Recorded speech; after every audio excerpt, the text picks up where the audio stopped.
Family रही उससे मेरे को प्रेशर आने लग गया कि आपका बचपन में हमने शादी का प्रॉमिस कर रखा है, बात कर रखी है, तो आपकी शादी वहाँ पे हम करेंगे। मुझे लगता है कि नहीं, मुझे आगे मेरी स्टडी चालू रखनी है और मुझे कुछ बनना है। तब मेरे ये समझ में नहीं आता था कि ये जॉब मेरे लिए है भी या नहीं है, तो मैं फाइनली सब्जी के ठेले पे बैठने के लिए रेडी हो गई थी। किसी ने मुझे बोला कि आप बीएड कर रखी हो तो आप टीचर का क्यों नहीं देती हो। फाइनली फिर मैंने वहाँ से स्टडी स्टार्ट करना स्टार्ट किया। इंटरव्यू देती हूँ तो वहाँ मेरा वही कम्युनिकेशन वीक होने की वजह से मुझे रिजेक्ट कर देते हैं। जब मैं सेकंड इंटरव्यू देने जाती हूँ, नमस्कार, मेरा नाम उर्मिला शर्मा है। मैं राजस्थान के एक छोटे से गांव बिसलपुर से बिलोंग करती हूँ। मेरे पैदा होने के 1 महीने पहले ही किसी वजह से मेरे पापा सुसाइड कर लेते हैं। जब मैं 2 इयर्स की होती हूँ तब तक मेरी माँ के साथ बहुत टॉर्चर होता है या वो बहुत प्रॉब्लम फेस करती है। उसको देखते हुए मेरे ननिहाल वाले मेरी माँ को वापस मेरे ननिहाल लेके चले जाते हैं, दूसरी शादी करवाने के लिए। सारा सब कुछ मेरे ननिहाल वाले मेरी माँ को समझाते हैं कि ऐसे आपकी लाइफ नहीं चलेगी। हम ऐसा करते हैं कि तुम्हारी दूसरी शादी करवा देते हैं। शादी के बाद जब मैं माँ के साथ वहाँ पे चली जाती हूँ, तो मेरे वहाँ जाने के बाद मेरे 2 ब्रदर, 1 सिस्टर होते हैं। तो जैसे-जैसे हम सब साथ में बड़े होते हैं, लेकिन जब मैं फ़ील करने लगी तो मुझे तीनों चारों में डिफ़रेंट मिलता था। जब मैं चीज़ों को रियलाइज़ करती थी या उनको ज़्यादा प्यार मिलता था या उनको समझाते थे, मुझे कुछ अलग ही तरह से ट्रीट किया जाता था। तो धीरे-धीरे जैसे-जैसे मैं बड़ी होती गई, वो चीज़ें मेरे समझ में आने लग गई और फाइनली मुझे पता चला कि मैं मम्मी के साथ में आई हूँ। बाद में मुझे पता चलता है कि मैं इनकी यहाँ की बेटी नहीं हूँ। तब मुझे वो चीज़ें फिर अंदर ही अंदर मुझे परेशान करने लगती है। उसके बाद मैंने 12th पास करी और मैं जयपुर चली गई। जब वो सारी चीज़ें मुझे समझ में आने लग गई थी कि यहाँ पे मैं इनकी हुई नहीं, तब उसके बाद मैं जयपुर गई और वहाँ पे मेरी मौसी के पास में जाके रहने लग गई। वहाँ से मैंने ग्रेजुएशन शुरू किया, उसके बाद मुझे पीछे जो फैमिली है, जो मेरी जहाँ मेरे स्टेप फादर या जो भी मेरी सेकंड फैमिली रही, उससे मेरे को प्रेशर आने लग गया कि आपका बचपन में हमने शादी का प्रॉमिस कर रखा है, बात कर रखी है, तो आपकी शादी वहाँ पे हम करेंगे और आपको वहाँ पे जाना है। आगे का मेरी पढ़ाई का किसी को कुछ नहीं था कि मुझे आगे पढ़ाई करवानी है या नहीं करवानी। ये सब चीज़ें मेरे साथ होने लग गई। तो फिर मैं उस टाइम थोड़ी घबराहट मुझे होने लगती थी कि मुझे करना क्या है लाइफ में? ये क्या, मैं तो किसी को जानती भी नहीं, कहाँ पे क्या शादी, क्या, ये सब चीज़ें मेरे उस टाइम समझ में नहीं आ रही थी। फिर बाद में मेरी मम्मी के कॉल आने लग गए कि ये जैसे बोल रहे हैं वैसे कर ले। तो मैं उस टाइम पे मेरे नहीं समझ में आ रहा था कि मम्मी ऐसा बोल रही है, तो कहीं न कहीं मुझे ये सब चीज़ें करनी पड़ेगी क्योंकि मैं मम्मी की हर बात को मानती थी। मुझे लगता था कि उन्होंने मेरे लिए सब कुछ किया है, तो मतलब वो जो बोल रही है, वो मेरे लिए अच्छे के लिए ही बोल रही है। फिर बाद में मम्मी ने बोला, उसके लिए मैं थोड़ा समझने भी लग गई थी, लेकिन उन लोगों का वापस मेरे प्रति बिहेव वही था। तो फिर फाइनली जब चीज़ें हुई तो मेरे को समझ में आया कि मैं किसके लिए क्या करूँगी, किनके लिए जो मुझे कोई प्यार ही नहीं कर रहा या मेरे लिए मतलब ताने मारते या कुछ भी करते, मैं क्यों मेरी ज़िंदगी इन लोगों के पीछे खराब करूँगी। फिर बाद में जैसे ही मैं जयपुर के एनवायरनमेंट में रहने लग जाती हूँ, लड़कियों को देखती हूँ, समझती हूँ एनवायरनमेंट, तो मुझे लगता है कि नहीं, मुझे आगे मेरी स्टडी चालू रखनी है और मुझे कुछ बनना है। जैसे मेरी ग्रेजुएशन कंप्लीट होती है, उसके बाद जो एक टीचिंग एग्ज़ाम होता है बीएड, वो जब उस टाइम वैकेंसी निकली हुई थी, तो मुझे लगा कि मुझे ये देना चाहिए। मैंने उस टाइम प्राइवेट ग्रेजुएशन करते-करते कंप्लीट करके जस्ट मेरी कंप्लीट हुई थी, उसके बाद मैंने बीएड का एग्ज़ाम दे लिया था और उसमें मेरा सिलेक्शन हो गया था। फाइनली मेरी बीएड कंप्लीट होती है, उसके बाद मेरे पास कोई चांस नहीं होता है क्योंकि फिर तो वापस वही चीज़ें कि शादी आपकी हमने बात कर रखी है, आपको वहाँ पे जाना है। तो ये सब चीज़ें मेरे साथ होती है। उसके बाद फिर मेरे को एक मतलब खुद के दम पे ही कुछ करना था फिर बाद में, तो मुझे लगा कि मुझे अभी जॉब देखनी है। तो वो जो टाइम था, तो मैं जहाँ पे रहती थी, वहाँ पे मैंने लोगों को आस-पास में बोला। तब मेरे ये समझ में नहीं आता था कि ये जॉब मेरे लिए है भी या नहीं है, तो मैं फाइनली सब्जी के ठेले पे बैठने के लिए रेडी हो गई थी। लेकिन हमारे पास में एक भैया रहते थे, जो एयरपोर्ट पे एज़ ए हेल्पर काम करते थे। वो भी बिल्कुल डाउन काम करते थे। तो मैंने उनको बोला कि आपके पास कोई भी ऐसी जॉब है भैया तो जहाँ पे मैं लग सकूँ। फाइनली मेरी जॉब लग जाती है उनके थ्रू, जो एयरपोर्ट में सीसीडी था उसमें। वहाँ पे मैं as a team member join करती हूँ और वो मेरा फर्स्ट जॉब था। मुझे कुछ भी नहीं समझ में आता था, मैं सिंपल से बिल्कुल सूट सी पहन के जाती थी। मुझे कुछ समझ में नहीं आता था यहाँ पे क्या करना है, क्या नहीं करना है। वो लोग मुझे बताते थे कि आपको ये कॉफ़ी सर्व करनी है और आपको कॉफ़ी बनानी है, कस्टमर हैंडल करना है। तो मैं पहले तो उनको देखती थी कि वो कैसे-कैसे करते हैं। उसके बाद फिर मैं उनके देख-देख के फिर मैं भी कॉफ़ी लेके जाती थी, सर्व करती थी कस्टमर के। जब वो पीते थे तो उनकी प्लेट्स उठा के लाती थी वापस। कभी-कभी इतनी प्लेट्स, इतने कप हो जाते थे कि मैं खुद उनको वॉश करती थी वहाँ पे। जब क्लीन सफाई होती थी फ्लोर की तो मैं वहाँ पे ब्रूम भी लगाती थी, बर्तन भी साफ करती थी, सब कुछ करती थी। फिर जैसे-जैसे मुझे थोड़ा टाइम वहाँ पे हुआ, 7-8 मंथ हुए, तो उसके बाद में वहाँ पे एयरपोर्ट पे जो गर्ल्स थी, उनको मैं देखना स्टार्ट करती हूँ। तो मैं अपने आप को लगती हूँ कि मैं बिल्कुल ऐसे गाँव से हूँ, ये लड़कियाँ कैसी रहती है। तो मैंने पता लगाया कि ये कहाँ पे जॉब करती है। तब मुझे पता लगा कि एयरलाइन्स है और ये एयरलाइन्स का स्टाफ है। तो उसके बाद मैं स्टार्ट करती हूँ एयरलाइन्स में लगने का। मुझे लगता है कि ये जॉब कर सकती है, तो मैं भी कर सकती हूँ यहाँ पे ट्राई। लेकिन मुझे ये नहीं पता था कि यहाँ जॉब लगने के लिए इंग्लिश बोलनी आनी चाहिए या कम्युनिकेशन स्ट्रॉन्ग होना चाहिए या आप अच्छे दिखने चाहिए। उसका मुझे बिल्कुल आइडिया नहीं था क्योंकि मेरी परिस्थितियाँ ऐसी रही हुई थी क्योंकि मैं गवर्नमेंट स्कूल में पढ़ी हुई थी। इंग्लिश का मुझे बिल्कुल नॉलेज नहीं था घर में। आज तो फिर भी कोचिंग घर पे अपने बच्चों को अपने फादर-मदर सब स्टडी करवाते हैं, लेकिन मेरे साथ ऐसा कुछ भी नहीं था। मैंने सब कुछ वो एक बुरी परिस्थिति में सब कुछ करती रही मैं, तो कम्युनिकेशन मेरा अच्छा होना ये तो कहीं पे सवाल ही नहीं होता। तो वो चीज़ें जब वो लड़कियाँ बोलती थी, तो बस मैं उनको सुनती थी। फिर उसके बाद मैंने कहीं पे ट्राई किया, तो फाइनली मुझे पता था कि मेरे में कुछ ऐसा है नहीं, तो लोग मुझे गंदे वे में अप्रोच करने लगे कि ठीक है, हम आपका करवा देंगे, आप ऐसे-ऐसे हमारे से बात करो, हमारे से मिलो। तो जब मुझे धीरे-धीरे समझ में आने लग गया कि ऐसे तो मेरा नहीं होगा और मैं जिससे बात करूँ वही मुझे थोड़ा गलत नज़र से बात करता था। तो वो चीज़ें मैं काफ़ी बीएड कर ली थी, सब कुछ कर ली थी, मैच्योर थी, तो वो चीज़ें मुझे समझ में तो आने लग गई थी। फिर मैंने मन में सोचा कि नहीं मैं ये सब करके तो कभी मतलब जॉब नहीं मिलेगी, मुझे कोई बात नहीं, मैं यहाँ पे बर्तन वॉश कर लूँगी, यहाँ ब्रूम लगा लूँगी, यहाँ कॉफ़ी बना लूँगी। लेकिन मैं ये सब चीज़ें तो करके आगे जाऊँगी नहीं, ये मेरे मन में था शुरू से।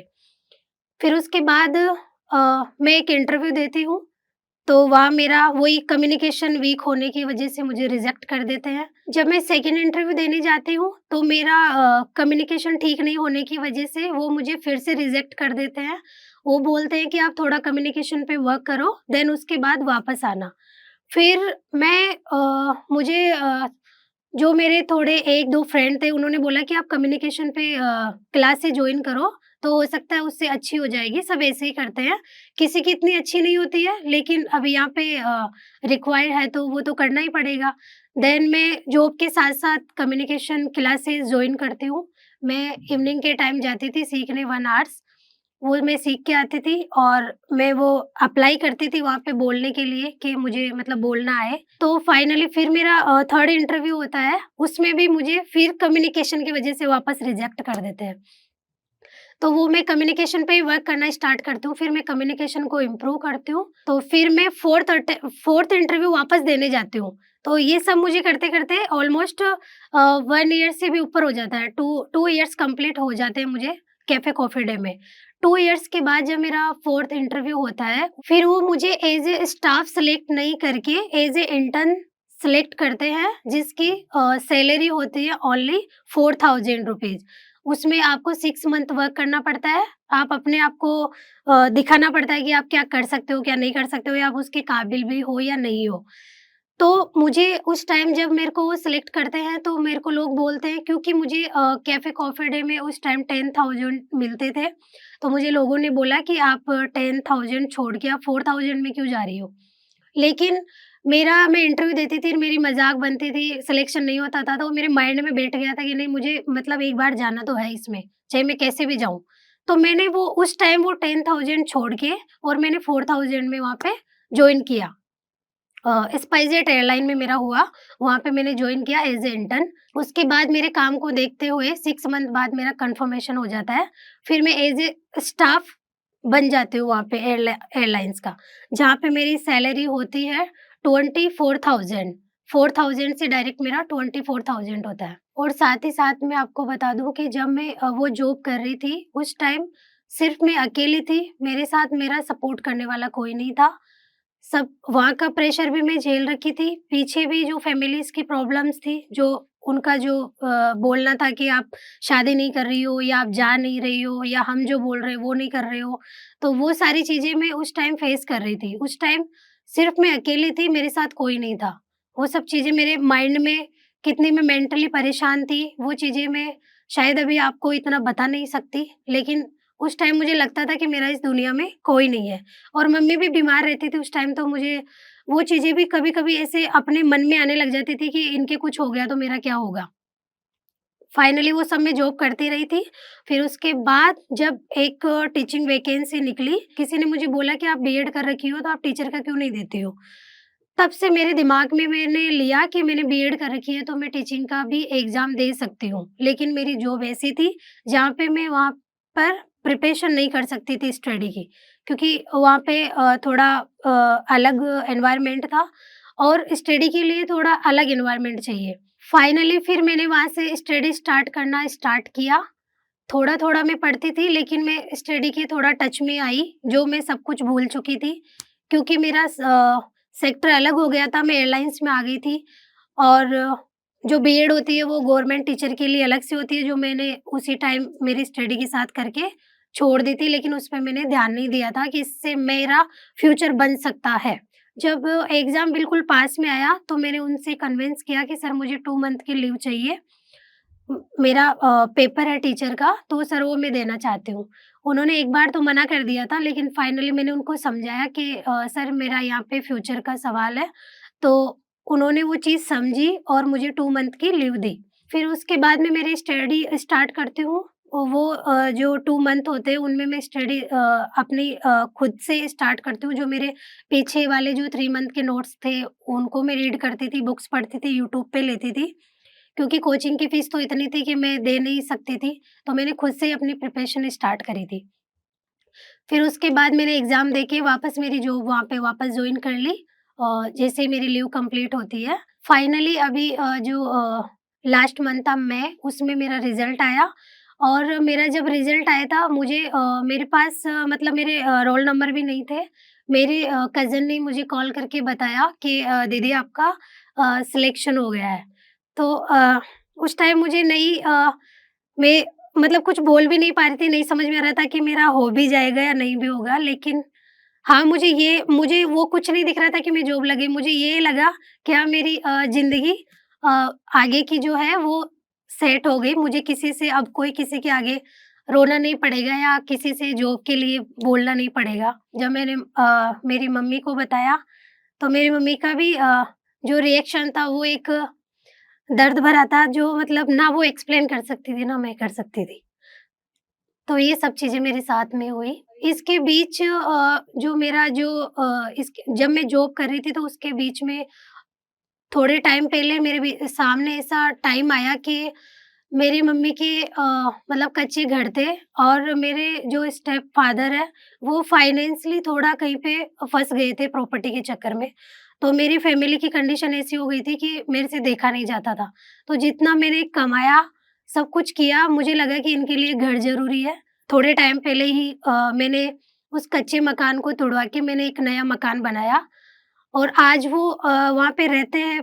मेरे जो स्टेप फादर है, मेरी मम्मी है, सब रहते हैं। आज मैं उनको जब देखती हूँ तो मुझे बहुत खुशी होती है और आज मैं उस घर में देखती हूँ और एक दिन के लिए भी मिलने जाती हूँ मम्मी के लिए, तो उन सबको देख के मैं बहुत मतलब ऐसे लगता है कि हाँ, मैंने लाइफ में कुछ अच्छा काम किया मेरी ज़िंदगी में। आज भी गाँव में लड़कियों की स्थिति इतनी अच्छी नहीं है, क्योंकि उनका जो घरवालों ने जो डिसाइड कर दिया, वो उनको करना पड़ता है। क्योंकि घरवाले बोलते हैं कि हमारी इज़्ज़त है, समाज में ये है, वो है, समाज समाज को भी मैंने भी देखा है समाज को, मेरे भी कहीं समाज काम में नहीं आया। आज लोग अनाथ बच्चों को कोई क्या कर रहा है, कोई क्या कर रहा है, लेकिन समाज में जो ऐसे बच्चे घूम रहे हैं, उनके लिए किसी समाज को कोई परवाह नहीं है कि कौन-सा बच्चा क्या कर रहा है। कोई अच्छा काम कर रहा है, उसको भी वो वापस गिराने की कोशिश करेंगे, उसको उठाने की कोशिश नहीं करेंगे। तो मैं लड़कियों को ये बोलना चाहती हूँ और उनकी फैमिलीज़ को भी यही मैं बोलना चाहती हूँ कि समाज के दबाव में आके अपनी बेटियों की लाइफ़ खराब मत करो। क्योंकि मैंने ये सब देखा है, जैसे मैं राजस्थान में हूँ, तो वहाँ पे थोड़ा बाल विवाह का वो बहुत ज़्यादा प्रेशर होता है। बचपन में ही शादियाँ डिसाइड कर दी जाती हैं, चाहे बड़े होके उनके बाद में चाहे वो उनके हस्बैंड एक्सपायर हो या कुछ भी हो, कोई भी चाहे लड़का पढ़ा-लिखा नहीं हो, लेकिन उनका दबाव इतना रहता है परिवार का कि उन लड़कियों को वहाँ जाना पड़ता है, सब कुछ वहाँ पे करना पड़ता है, वो अंदर ही अंदर एक घुटन की ज़िंदगी जीती है, उसके अलावा ऊपर नहीं आ पाती है। तो मैं ये बोलना चाहूँगी कि आप उस एक समाज में जो कुप्रथा फैली हुई है, उसको आप ख़त्म करो और अपनी लड़कियों को इतना पढ़ा के उसके बाद आप उनकी शादी डिसाइड करो, उसके बाद आप शादी करो। और मैं सारी लड़कियों से यही बोलना चाहूँगी कि जब मैं बचपन से आज तक अकेले ही अपनी ज़िंदगी जी हूँ, मुझे कभी किसी का प्यार नहीं मिला।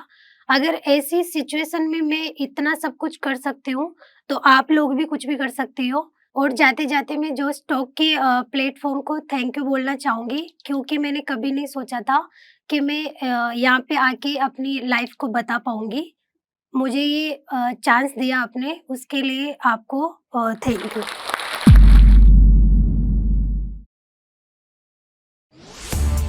इस वीडियो के बारे में अपनी राय नीचे कमेंट सेक्शन में हमें बताएं और अपने दोस्तों के साथ ये वीडियो शेयर करना ना भूलें।